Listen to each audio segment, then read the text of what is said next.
Well, anybody who has ever trained a dog knows it takes a lot of time and patience to get good results, and that long-term commitment is exactly what these inmate handlers have to offer. Spencer and Wrigley were picked up as strays by Spokanimal, and because of their furry good looks, quickly adopted.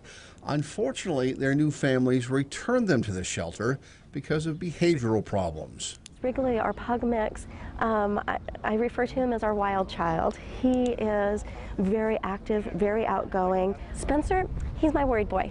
He is a little bit worried about new things.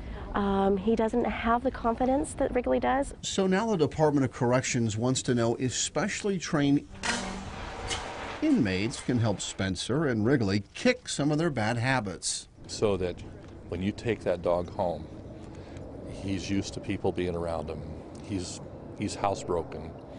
He knows how to go to the door and say, "I need out." Welcome home, Spencer. Jim Parmalee is serving a life sentence for a nonviolent crime, one of 27 men in this single unit who volunteered for the dog handling program. Somebody's gonna get to adopt this little doggy once we teach him some manners. And he gets used to his name. This is just the first of what will be many dogs coming through here, hopefully.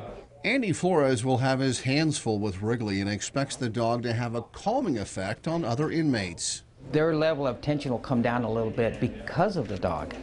The nice thing about having a dog on the compound is that guys will start using maybe some emotions that they've not used before. Flores has 6 to 8 weeks to whip Wrigley into shape, and then it'll be time to give up the dog for adoption. A lot of us that are in prison, that's all we've done was take. And now we're giving. And which is, you can't beat that. If all goes well with Spencer and Wrigley, there will eventually be 12 Spokanimal dogs rotating through the correction center. Animals that, unlike so many of their volunteer handlers, will now be getting a second chance.